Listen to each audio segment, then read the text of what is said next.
Hi everyone, today we will continue reading this book called Everything You Need to Know About Dinosaurs.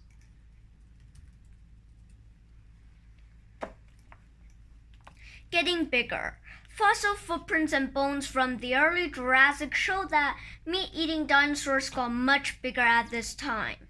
One of the first of the large meat-eaters were Dilophosaurus, a striking creature with two head crests. This hunter probably preyed on large plant eaters. Dilophosaurus was about 20 feet long from its snout to its tail and about 5 feet tall at the hips. This early Jurassic theropod was more than twice the size of Coelophysis, one of the big meat eaters in the Triassic. The bony crests were probably used in mating displays. They would have made the male look bigger than he actually was. This might have attracted a female scared of the smaller rivals. Footprints were found beside two Dilophosaurus skeletons in Arizona. They are 12 inches long. In this illustration, you can see how much bigger the Arizona prints are compared with typical Coelophysis footprints. Amazing! Dilophosaurus' most unusual feature was its head crests, but some Dilophosaurus have been found without them. It is possible that only the male dinosaurs had crests. Killer claws. There were sharp, curved claws on each of the 3 fingers on Dilophosaurus' hand. When it attacked, the dinosaur probably used the claws to slash and tear at its prey until the prey fell to the ground.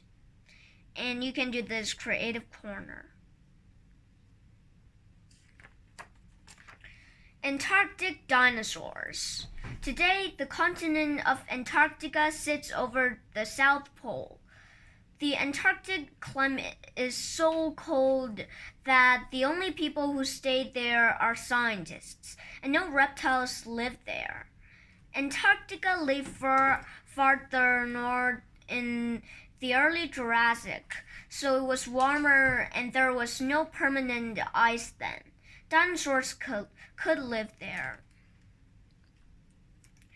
Cryolophosaurus was the first Antarctic dinosaur to be named. The spectacular bony crest on this flesh-eating theropod's forehead may have been brightly colored and used for signaling to others. Paleontologists have found only leg and foot bones for this Antarctic dinosaur, called Glacialisaurus. The fossil remains show that this long-necked plant eater is related to Lophangosaurus, a dinosaur from China. Digging for dinosaurs in Antarctica is difficult. Paleontologists can work only during the short summer season when it is light and some of the snow melts. Special power tools must be used to cut into the frozen ground, and helicopters are needed to get to and from the site. Where did the dinosaur go in the winter? In the early Jurassic, Antarctica and Africa were connected to each other. The dinosaurs may have traveled north to Africa to escape the cold winters. Amazing! The Antarctic fossil finds include pterosaur bone fragments and parts of some other unidentified dinosaurs. Tree trunks have also been found.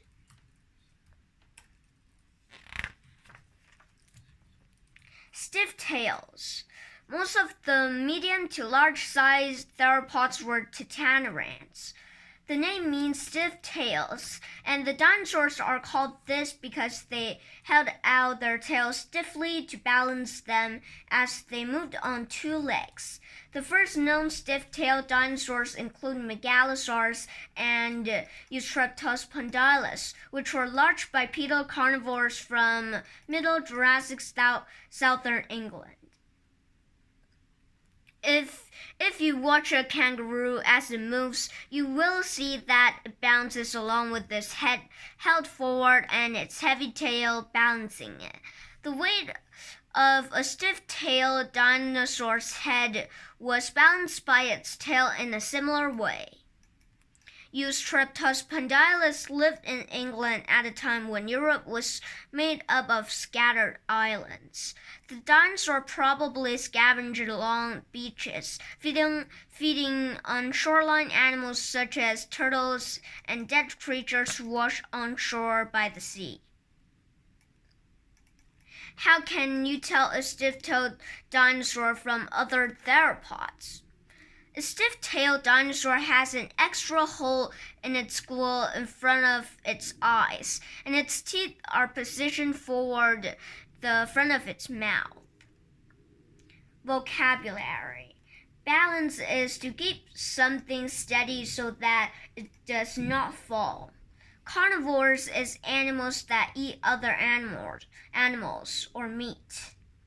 Torso is an animal's body from the neck to the hips. And you can do this creative corner. Terror of the Jurassic. A giant theropod called Megalosaurus dominated all other land animals in Jurassic England, France, and Portugal. This hunter was the first dinosaur ever to be named. The British geologist William Buckland named and described it in 1824 based on a piece of jaw and a small collection of bones. Megalosaurus was a bulky 30-feet hunter that ate any animal it could catch in its lethal claws. It could run fast, so this young stegosaur is easy prey and will soon be in the predator's powerful jaws. For centuries, quarry workers had uncovered fossil megalosaurus parts in the limestone quarries of Oxfordshire, England, but scientists began to study these remains only in the early 1800s. The megalosaurus jaw that Buckland studied had one big tooth and several new growing teeth. These may have been replacing teeth lost when the dinosaur bit its victims. Naming the big lizard. Buckland studied fragments of pelvis, some vertebrae, limbs, and a jaw, and decided that they belonged to a huge lizard. He called the animal Megalosaurus, which is Greek for great lizard. Vocabulary. Geologist is a scientist who studies rocks, fossils, and the history of Earth. Vertebrae is the bones that make up an animal's backbone or spine. And you can do this creative corner.